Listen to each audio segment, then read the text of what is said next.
Hey guys, welcome back to my channel. तो पिछले सारे वीडियो में हमने पढ़ लिया था सारे मुग़ल रूलर के बारे में, और इस वीडियो में पढ़ेंगे मुग़ल आर्किटेक्चर और मुग़ल लिटरेचर के बारे में।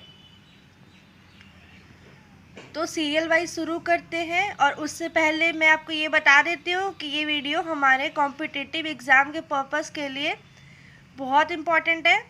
इससे अक्सर क्वेश्चन पूछे जाते हैं। तो फिर आइए शुरू करते हैं।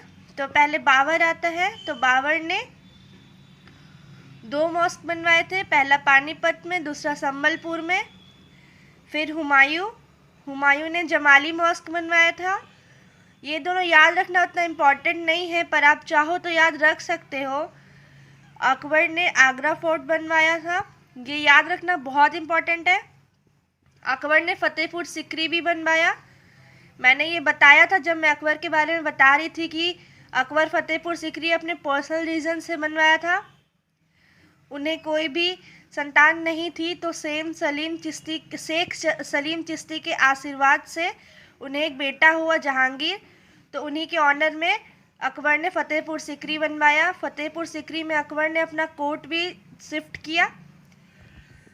वहाँ पे दीवाने आम और दीवाने खास भी बनवाया। दीवाने आम जनता के लिए और दीवाने खास लोगों के लिए। वहाँ उन्होंने सलीम चिश्ती टॉम बनवाया, बुलंद दरवाज़ा बनवाया, और अपनी बेगम के लिए जोधाबाई पैलेस भी बनवाया। फिर आते हैं जहांगीर। तो जहांगीर ने मोती मस्जिद बनवाया लाहौर में। उन्होंने खुद का टॉम बनवाना भी शुरू कर दिया। और एक बात, 3 मोती मस्जिद बने थे, आप कंफ्यूज मत होइएगा। पहला मोती मस्जिद जहांगीर ने बनवाया था। फिर आते हैं शाहजहां। तो शाहजहां ने आगरा में ताजमहल बनवाया, ये हम सभी जानते हैं। वहाँ उन्होंने मोती मस्जिद भी बनवाया। फिर दिल्ली में रेड फोर्ट और जामा मस्जिद बनवाया। फिर औरंगजेब आते हैं। तो औरंगजेब ने बीबी का मकबरा बनवाया औरंगाबाद में। ये याद रखना बहुत इम्पॉर्टेंट है, क्योंकि बीबी का मकबरा ताजमहल के जैसा ही दिखता है लगभग। फिर औरंगजेब ने तीसरा मोती मस्जिद बनवाया दिल्ली में। तो पहला मोती मस्जिद जहांगीर ने बनवाया, जो कि लाहौर में है। शाहजहां ने बनवाया फिर औरंगजेब ने। तो बस यहाँ पे हमारा मुग़ल आर्किटेक्चर वाला पोर्शन कंप्लीट होता है। अब हम पढ़ेंगे मुग़ल लिटरेचर के बारे में। ये रहा हमारा मुग़ल लिटरेचर।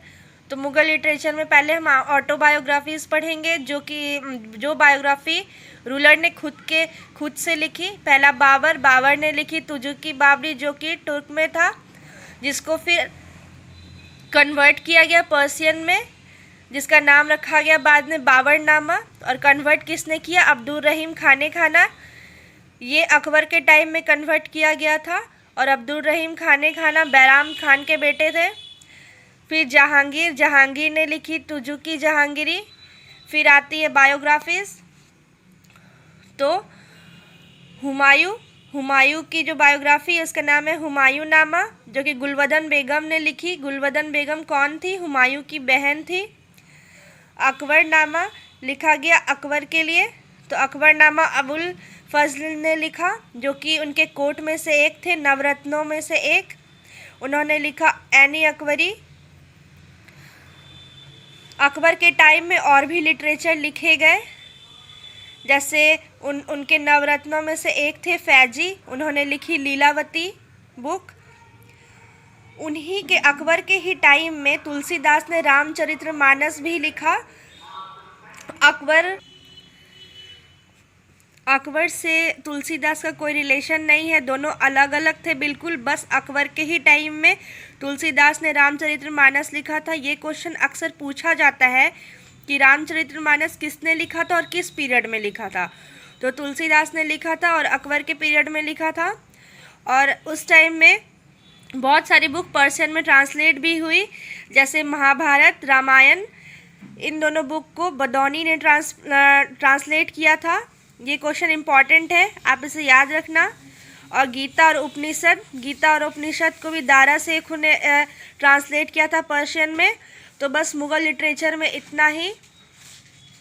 अगर आप इतना याद कर लेते हो तो कॉम्पिटिटिव एग्ज़ाम के पॉइंट ऑफ व्यू से ये काफ़ी है।